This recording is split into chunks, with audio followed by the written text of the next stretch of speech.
আমাদের উচিত দিনে কমপক্ষে 100 বার করে হলেও আলহামদুলিল্লাহ পড়া যাবে? যে কোনো অবস্থাতে আলহামদুলিল্লাহ, আলহামদুলিল্লাহ। ভাই কেমন আছেন? আলহামদুলিল্লাহ। ভাই পরিবার কেমন আছে? আলহামদুলিল্লাহ। ভাই চাকরি কেমন আছে, চলছে কেমন? আলহামদুলিল্লাহ। ব্যবসা কেমন? আলহামদুলিল্লাহ। এটা হচ্ছে সেই বান্দা নিদর্শন যার মনের মধ্যে আল্লাহর প্রতি ভক্তি শ্রদ্ধা আছে, যার মনের মধ্যে আল্লাহর নূর আছে। তার নিদর্শন হচ্ছে সে সব সময় শুকরিয়া আদায় করবে। একটা এক্সাম্পল দিচ্ছি, দেখেন ইব্রাহিম আলাইহিস সালাম ওই থাকতেন, আর এই যে এইখানে মক্কায় তার একজন স্ত্রী হাজারা আলাইহিস সালাম, ওইখানে একজন স্ত্রী সারা আলাইহিস সালাম। মনে আছে ঘটনা? আচ্ছা, তিনি আসলেন বাসায়, দরজায় নক করছেন যে বাসায় কে আছে? দরজার পিছন থেকে বলা হচ্ছে যে আমি। তিনি বলছেন ইসমাইল কোথায়? তখন আওয়াজ আসছে ইসমাইল শিকার করতে গেছে। তারপরে তাকে বলা হচ্ছে তোমরা কেমন আছো, স্বামী স্ত্রী তোমরা কেমন আছো? তো স্ত্রী জবাব দিচ্ছে আমরা ভালো নাই, আমাদের ঘরে অনেক অভাব, আমাদের অনেকের স্ত্রীর মতো। আছে না এরকম? সারা জীবন করে যাবেন, একটা কথাই শুনবেন শেষ বয়সে গিয়ে, জীবনে কিছুই পাইলাম না তোমার কাছে। নিজের মাথার ঘাম পায়ে ফেলে করতেই থাকবেন, করতেই থাকবেন, করতেই থাকবেন, করতেই থাকবেন, কিন্তু আপনি শুনতেই থাকবেন, শুনতেই থাকবেন, কিছুই করলাম না, কিছুই পাইলাম না, কিছুই পাইলাম না। অমুক ভাবি কত ভালো আছে, অমুক কত ভালো আছে, অমুকের এত আছে, অমুকের তত আছে। সুবহানাল্লাহ। এটা আমাদেরই দোষ। কারণ বিয়ে করার সময় যারা দিনদারিতা না দেখে শ্বশুরের সম্পত্তি দেখবেন, সৌন্দর্যকে বেশি প্রাধান্য দিবেন, নিজের হারাম প্রেমকে বেশি প্রাধান্য দিবেন, নিজের ওই বংশমর্যাদা ইত্যাদি ইত্যাদিকে বেশি প্রাধান্য দিবেন, তখন তো আফসোস করতেই হবে, কিছু করার নেই। এই জন্যই তো নবী সাল্লাল্লাহু আলাইহি ওয়াসাল্লাম বলেছেন যে দিনদার স্ত্রীদেরকে দেখে বিয়ে করো, যার মধ্যে দিনের বুঝ আছে, জ্ঞান আছে, একে দেখে বিয়ে করো। তবে এখানেও একটা বিষয় আপনাকে সতর্ক করতে চাই যে প্রত্যেকটা বোরখার পিছনেই সঠিক দিনদারিতা থাকে না। অতএব এটা দেখেও ধোঁকা খাওয়ার কিছু নাই। দিনদারিতা আল্লাহর সাথে বান্দার মনের ব্যাপার। দিনের বেসিক কিছু প্রশ্নের মাধ্যমে আপনি তার উত্তর পেতে পারেন, দিনের বেসিক কিছু বুঝ আচরণ দেখে আপনি তার উত্তর পেতে পারেন, তার তাকওয়া দেখে আপনি উত্তর পেতে পারেন। একজন আমিরুল মুমিনিন খলিফা, তিনি রাত্রেবেলা জনগণের অভাব অনটন দেখেন। একদিন দেখতে দেখতে রাতে ক্লান্ত হয়ে পড়লেন, একটা দেয়ালের আড়ালে তিনি দাঁড়িয়ে বিশ্রাম নিচ্ছেন, বসে পড়েছেন।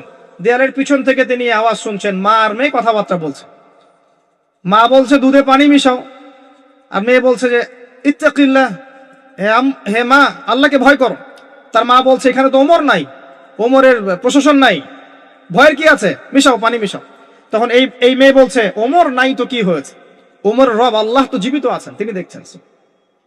ওমর রাদিয়াল্লাহু আনহু পরের দিন ওই বাড়িটা মার্ক করে রাখলেন রাত্রেবেলা। পরের দিন তার ছেলেকে নিয়ে আসছেন এই বাসায়, এসে মেয়ে দেখাচ্ছেন, এই মেয়ে পছন্দ হয় কিনা দেখো। মেয়ে পছন্দ হয়ে গেছে। আমিরুল মুমিনিনের মানে রাষ্ট্রপ্রধানের ছেলের সাথে এই মেয়ের বিয়ে হয়ে গেল। দুধওয়ালি, দুধ ধোয়াচ্ছেন যেই মেয়ে, কি দেখে বিয়ে দিলেন? সৌন্দর্য দেখে? বংশমর্যাদা? শ্বশুরের টাকা? যৌতুক? এই কাজ যদি আমরা করতে না পারি, সংসারে শান্তি আসবে না, তখন কিছু করার থাকবে না ভাই। কারণ এই ফিতনায় একবার ঢুকে গেলে জীবনটা ম্যাসাকার। এগুলো ডিল করতেই দিন দিন অনেক চলে যাবে। দিনের ফিকির পরে দেখবেন পরিবার সামলাতেই সময় শেষ, দিন শেষ। মানসিকভাবে যদি আপনি ফ্রেশ না থাকেন, ভালো না থাকেন, সাউন্ড না থাকেন, আপনি দিনের জন্য কিন্তু কিছু করতে পারবেন না। আর পরিবারে যদি নেককার স্ত্রী না থাকে, আপনি মানসিকভাবে ভালো থাকবেন না, ভালো থাকবেন না, এটা প্র্যাকটিক্যাল কথা। তো ওই যে স্ত্রী বলছে আমরা ভালো নাই, ইসমাইল শিকার করতে গেছে, আমরা ভালো নাই, একবেলা খাই একবেলা খেতে পারি না, ভালো নাই। ইব্রাহিম আলাইহিস সালাম বলছেন ঠিক আছে, ইসমাইল বাসায় আসলে ওকে বলো যে তার বাবা এসেছিল, আর তাকে বলো যে ঘরের চৌকাঠটা যেন পরিবর্তন করে। কথা কি বুঝতে পারছেন? ইসমাইল আলাইহিস সালাম আসলেন, একজন বৃদ্ধা লোক এসেছিল বাসায়, তোমার বাবা পরিচয় দিয়েছে। কি বলেছে? বলেছে যে ঘরের দরজা যেন পরিবর্তন করি। তখন তিনি বলছেন তুমি কি এমন বলেছিলে যার কারণে এই কথাটা বলেছে? তো তিনি বলছেন আমি বলেছি আমরা ভালো নাই, আমরা অভাবে আছি, তুমি শিকারে গেছো ইত্যাদি।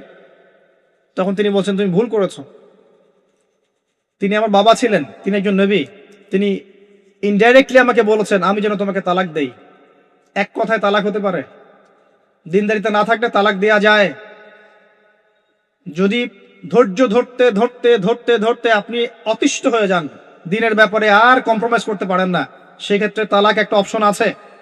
এটা খারাপ নয়, যদিও এটা মন্দের ভালো একটা অপশন, কিন্তু সবর করতে উৎসাহিত করা হয়েছে। সবর করতে করতে করতে করতে যদি ভিতরটা পরিবর্তন না হয়, এরকম আল্লাহর প্রতি অকৃতজ্ঞ মানুষকে নিয়ে আপনি সারা জীবন চলতে পারবেন না। এবং দিনের পথে চলতে গিয়ে যারা প্রতিবন্ধকতা স্বীকার করে, তাদেরকে নিয়ে আপনি আল্লাহর পথে দাওয়াত এবং মুজাহাদার মেহনত করতে পারবেন না। এই জায়গায় গিয়ে অনেক সময় এক্সট্রিম ডিসিশন নিতে হতে পারে। এটা ইসলাম কিন্তু অপশন রেখেছে আপনার জন্য, আমি উৎসাহিত করছি না, অপশন রেখেছে। এরপরে আবার তিনি আসলেন অনেক বছর পর, এসে আবার নক করলেন যে আসসালামু আলাইকুম। ওয়ালাইকুম সালাম। ইসমাইল কোথায়? শিকার করতে গেছে। তোমরা কেমন আছো? আলহামদুলিল্লাহ, আমরা অনেক ভালো আছি।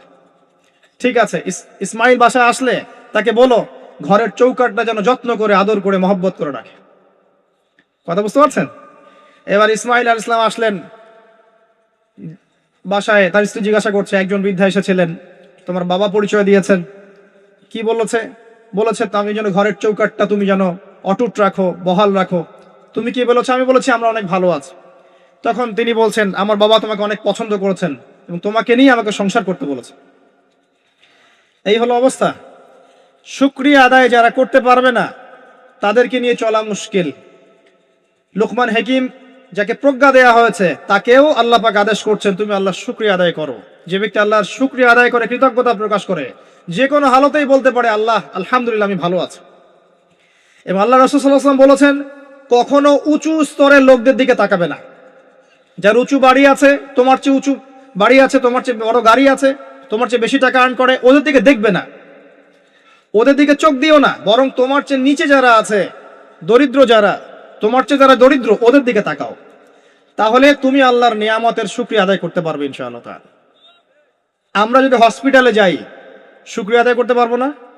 যে হাজার হাজার মানুষ শুয়ে আছে, কারো ক্যান্সার, কারো ডায়াবেটিস, কারো অমুক, কারো তমুক, কারো অ্যাক্সিডেন্ট, কারো এইটা সেইটা, কারো ব্রেন টিউমার, কারো হার্টের সমস্যা, কত সমস্যা। কেউ হাঁটতে পারে না, কেউ বসতে পারে না, কেউ শুইতে পারে না, কেউ শুইলে ঘুমাতে পারে না। আমরা ভালো আছি না? আলহামদুলিল্লাহ, কৃতজ্ঞতা।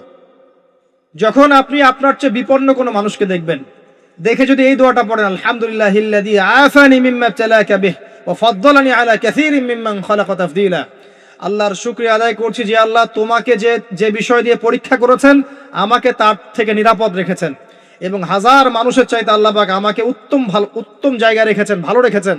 এই দোয়াটা যে ব্যক্তি পড়বে, ওই বিপদ তাকে স্পর্শ করবে না ইনশাআল্লাহ। এভাবে আপনি আল্লাহর শুকরিয়া আদায় করতে পারেন। আর আল্লাহ পাকের শুকরিয়া আদায় করার সবচাইতে বড় নিদর্শন হচ্ছে আপনি আল্লাহর আদেশ নিষেধ মেনে চলছেন কিনা। যে ব্যক্তি আল্লাহর আদেশ এবং নিষেধকে মেনে চলছে, এ ব্যক্তি প্রকৃতপক্ষে আল্লাহর শুকরিয়া আদায় করছে, তাই নয় কি? খালি মুখে যদি বলি আমি আল্লাহর শুকরিয়া আদায় করি, নামাজ নাই, সওম নাই, যাকাত নাই, কিচ্ছু নাই, মুখে মুখে বলছি আমি আল্লাহকে অনেক ভালোবাসি, এই ভালোবাসার দাম আছে? আল্লাহ পাক কি বলেছেন?